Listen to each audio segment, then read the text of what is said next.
Bonjour à tous. Dans cette nouvelle vidéo, nous allons apprendre à créer la liste des destinataires d'un dossier créé avec BCP Réseau. Alors je rappelle que les destinataires dans un dossier BCP Réseau, ce sont toutes les personnes qui seront destinataires de vos bordereaux de communication de pièces et de vos pièces communiquées. Alors pour créer cette liste, c'est très simple. Vous devez en premier lieu afficher la liste de vos dossiers. Ici, ça a déjà été fait. Nous allons travailler sur le dernier dossier de Lagrange contre Supercrédit Co, entre parenthèses emprunt immobilier maison. Et pour accéder à la liste des destinataires, je clique sur l'option destinataire qui est située juste en bas de la page, juste en bas pardon, du titre du dossier. Donc vous pouvez constater que la liste est totalement vide pour l'instant. Pour créer un nouveau destinataire, c'est très simple. Ça fonctionne exactement de la même façon que pour créer des nouveaux clients. Vous appuyez sur le bouton Ajouter un nouveau destinataire. Et là, vous devez remplir le formulaire qui s'affiche. Alors en premier lieu, vous devez indiquer à quelle catégorie votre destinataire appartient. Est-ce qu'il s'agit d'un adversaire, d'un expert ou bien d'un représentant du ministère public? Ici, nous allons choisir adversaire. Nous avons déjà une liste de personnes qui figurent parmi nos adversaires potentiels. Donc là, je vais choisir comme destinataire la société Supercrédit. Je dois définir son statut procédural, donc elle sera défendresse.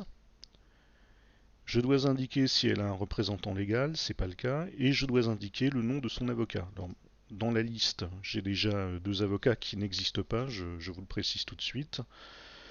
Ce sont des noms qui ont été inventés pour les besoins de l'exemple. Je vais choisir l'un d'eux, donc Dupont Jean-Luc par exemple. Et une fois que j'en ai terminé, je valide. Voilà. La liste a été complétée de notre nouvelle entrée, donc Supercrédit Co, défendresse, dont l'avocat est Dupont Jean-Luc. Je vais créer un second destinataire. Imaginons qu'une société de recouvrement soit intervenue également dans ce dossier. Donc c'est la société Méga Recouvrement. Voilà, je la sélectionne. Alors, c'est pareil que pour le cas des clients. Si jamais le nom du destinataire n'apparaît pas dans la liste, vous pouvez le créer en appuyant sur le petit bouton plus qui est situé à côté de la liste. Donc son statut procédural, c'est celui de défendresse. Et là, je vais préciser que cette société, malheureusement, n'a pas fait ses affaires. Elle est en liquidation judiciaire et elle a un mandataire qui s'appelle Dupont, Duchemol et Associés. Voilà. Donc je le sélectionne et j'indique en quelle qualité il intervient à la procédure. Donc dans ma liste, je choisis mandataire à la liquidation judiciaire et ces gens-là vont être représentés par maître Jean-Étienne Machin-Chose, avocat. Lorsque j'ai saisi toutes ces informations et que je n'ai plus rien à modifier, je clique sur Valider.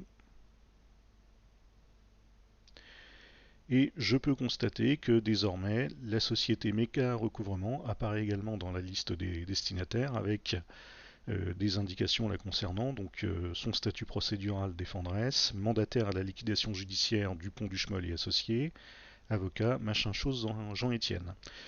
Et je peux, si je le souhaite, créer un nouvel enregistrement, créer un nouveau destinataire euh, pour justement le mandataire à la liquidation judiciaire. Donc c'est ce que je vais faire. J'appuie sur Ajouter un nouveau destinataire. Je choisis Dupont, Duchemol et Associés. Alors là, il était déjà présélectionné parce que c'était le premier de la liste. Donc c'est un peu un hasard, mais le hasard en l'occurrence fait bien les choses. Donc j'indique qu'il est défendeur. Voilà. Évidemment, il n'a pas de représentant légal puisque c'est lui le représentant légal de l'une des parties. Et son avocat, ça va être le même que celui de la société méga recouvrement, à savoir monsieur maître machin chose Jean-Étienne. Donc je valide et je peux constater que le nom du mandataire judiciaire apparaît désormais dans la liste des destinataires. Vous voyez qu'il est donc assez simple de saisir le nom des parties dans les dossiers de BCP Réseau. Bien évidemment, si vous créez un autre dossier dans lequel, par exemple, ce mandataire ou cet avocat interviennent, il ne sera pas nécessaire de ressaisir toutes leurs coordonnées, puisque ça a déjà été fait une fois. BCP Réseau évite les problèmes de ressaisie. Donc vous n'aurez plus qu'à sélectionner l'entrée correspondante dans la liste. Voilà, j'espère que cette vidéo vous aura été utile. Dans la prochaine vidéo, nous étudierons comment créer un bordereau de communication de pièces avec l'application BCP Réseau. En attendant, je vous dis au revoir et à bientôt.